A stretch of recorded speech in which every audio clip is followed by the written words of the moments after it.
Okay, रफा यदैन जो है ये इसका जो तर्क हुआ है ये साहबा ने किया है या ताबीन ने किया, किसने तर्क किया सबसे पहले?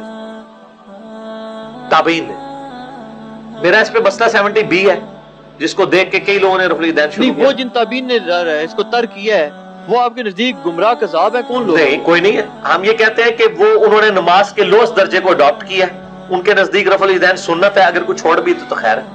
नहीं, जो नेक भी हो, सारा कुछ हो, वो फिर आपको उससे अपने आप को ज्यादा तो नेक बता मैं रहे तो ये बात करूंगा कि उनसे ज्यादा नेक असहाब है। और इमाम बुखारी की किताब जुज़ रफल यदैन में है कि अब्दुल्ला बिन उमर उन लोगों को कंकरियां मारते थे जो नमाज में सुस्ती की वजह से रफल यदैन छोड़ते थे। तो अब्दुल्ला बिन उमर के जमाने में ताबीन छोड़ गए थे ना, अब्दुल्ला बिन उमर कंकरियां मारते थे, तो हमें कोई तकलीफ नहीं है, हमारे सामने करेगा हम उसे कंकरियां मार के सहाबी की सुन्नत पे अमल करेंगे। हम तो सहाबा के साथ है ना, ताबीन वर्सेस सहाबी आएगा तो हम सहाबी को लेंगे, और सहाबा कराम वर्सेस नबी इस्लाम की मरफू हदीस आएगी, अगर टकराती ना हो तो नबी इस्लाम को मतलब हम प्रायोरिटी देंगे अगर टकरा जाएगी।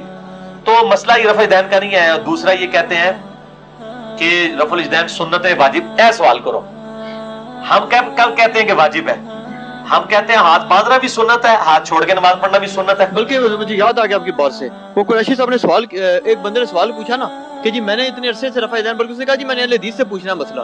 उस अहले हदीस ने जब जवाब दिया ना, उसने कहा जी आपकी जो हो गई हैं बस उनको छोड़ दें। उसने कहा जी रफा यदैन के बगैर नमाजें पढ़ी हैं। हनीफ कुरैशी साहब फौरन बोल पड़े, उन्होंने कहा इससे मसला ये निकला कि आपके नजदीक रफा यदैन के बाद नमाज हो जाती है। वो कारी साहब ने कहा, खलील साहब ने, उन्होंने कहा जी मेरे से सवाल हुआ है। उन्होंने कहा नहीं, मसला तो मैंने निकाला ना। जी मसला मैं निकालता हूँ मुफ्ती हनीफ कुरैशी साहब। फिका हनफी का बुनियादी मसला है कि नमाज में हाथ बांधना ये नमाज का रुकन नहीं है बल्कि सुन्नत है।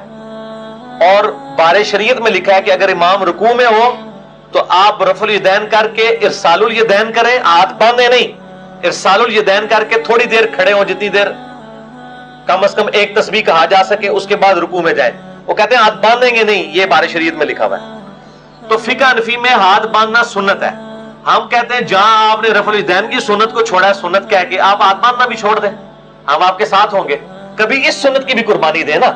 जब सुन्नत को आप कहते हैं, हम आपको फिर तिरमिज़ी की हदीस नहीं सुनाएंगे कि 6 लोगों पे अल्लाह की लानत है, उनमें से एक वो है जो मेरे अहले बैत की तौहीन करे और एक वो है जो मेरी सुन्नत को छोड़े जानबूझ के। हम ये आपको तिरमिज़ी की हदीस नहीं सुनाएंगे, वो आप अपने आप को खुद ही सुनाएंगे कि हाथ बांध के नमाज पढ़ना ये कहते हैं सुन्नत है, कहते हैं क़याम वाजिब है। ये डॉक्टर तरुल कादरी साहब का इवन क्लिप चढ़ा हुआ है, मैंने खुद सुना अगले दिन कि किसी ने नमाज हाथ बांध के पढ़ ली, और अगर एक आदमी इरसालुल यदैन हाथ छोड़ के पढ़ता है, तो मेरी बात उलमा में किसी को पसंद आए या ना आए, मैं किसी की पसंद नापसंद की परवाह नहीं करता, मैं परवाह करता हूं सिर्फ अल्लाह और उसके रसूल की पसंद की। तो जन्नत हाथ बांध के पढ़ने वालों के नाम रजिस्ट्री नहीं है, और जन्नत हाथ छोड़ के पढ़ने वालों के नाम भी रजिस्ट्री नहीं है। ये बांधना और छोड़ना तो अरकान सलात में से ही नहीं है सिरे से। आप हाथ छोड़ के पढ़ते रहें, हाथ बांध के पढ़ते रहें, दोनों सबील में जन्नत का जाने का इम्कान मौजूद है, दरवाजे खुले हैं, इन चीजों में फर्क नहीं पड़ता। जन्नत रफा यदैन करने और रफा यदैन न करने के किसी एक तबके के लिए रजिस्ट्री नहीं है। भाई रफा यदैन करने वाले भी जन्नत में जाएंगे, आप जाके देख लेना। इमाम बुखारी होंगे कि नहीं जन्नत में, इमाम मुस्लिम होंगे कि नहीं जन्नत में, इमाम अबू दाऊद, तिरमिज़ी, नसाई, इब्न माजा सब होंगे कि नहीं? अरे नीचे आ जाए, हुजूर गौसुल आज़म मेरे और आपके और कुल दुनिया के शेख अब्दुल कादिर जिलानी होंगे कि नहीं जन्नत में? ये सब रफा यदैन करते थे। अब मैं उनका मुरीद हूं, मैं हनफी हूं, मैं रफा यदैन नहीं करता। कि जी हाथ बांधना तो बेसिक अरकान में से नहीं है। बेसिक रुकन तो क़याम, रुकू के बाद खड़ा होना, उसके बाद 2 सजदों के दरमियान बैठना, 2 रकतों के बाद बैठना और आखिरी तशहुद बैठ के सलाम फेरना। ठीक है, बेसिक अरकान यही है। हम कहते हैं सिर्फ रफुल यदैन से क्यों छेड़ा इनको? ये जिस तरह रफुल यदैन छोड़ते हैं, और कभी कभार वित्रों का रफा यदैन भी छोड़ दे, कभी कभार ईद का रफुल यदैन भी छोड़ दे, ताकि सुनते छोड़ने की आदत डाले ना। ये दूसरी तरफ ये कहते हैं यहाँ मिसवाक भी लगाई होती है, छोटी छोटी सुन्नतों में अमल करते हैं, और जब रफुल यदैन की बारी आती है कहते हैं सुन्नत ये खैर है बस। तो भाई इसकी फकी मैं इनको दे सकता हूँ कि हाथ बांधना भी सुन्नत है, इसे भी छोड़ो। नहीं, ये तो इन्होंने बात की है ना, इन्होंने किसने की थी? अब्बास रिजवी साहब के मैंने सुना था, किसकी सुना था? उन्होंने कहा जी हमने ये बात की ही नहीं, हमारा तो मुकदमा ही नहीं समझते अहले हदीस हज़रात। वो कहते हैं जी हमारा मुकदमा ये नहीं है कि हम कहते हैं रफा यदैन मतलब है कि ये सुन्नत है, यानी वो कहते हैं जी हमारा मौक़िफ़ ये है कि ये ऐसे ही बिल्कुल हम मानते हैं ये सुन्नत भी थी, मनसूख होगी ना। नहीं, ये मुकदमा इनका दूसरा है। इनका मुकदमे 2 इन्होंने, ये मुफ्ता बी वाला चक्कर है। कभी ये मसला बनाते हैं, कभी कहते हैं जी आप शाफी, मालकी और हम्बली होकर कर सकते हैं, ये कहते हैं ना।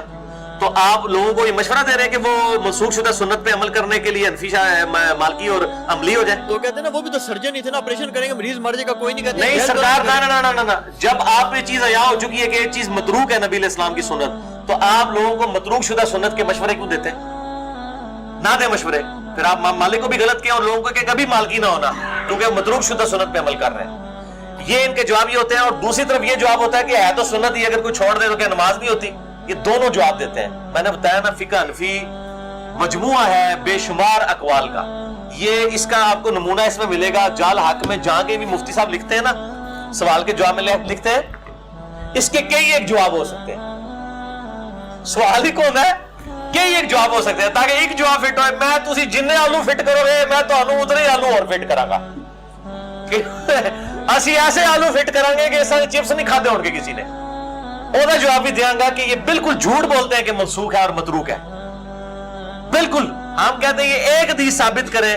آج تک انہوں نے جتنی حدیثیں نکالی ہیں نا عبداللہ ابن مسعود کی, اس میں صرف یہ آتا ہے, وہ روایت بھی ضعیف ہے اگر یہ صحیح بھی مانے, اس میں صرف آتا ہے ابن مسعود نے نماز پڑھ کے بتائی. اس سے ایک دوسرا طریقہ ثابت ہوتا ہے. جیسے پگڑی والی حدیث سے ٹوپی کی نفی نہیں ہوتی, ٹوپی والے سے پگڑی کی نہیں ہوتی.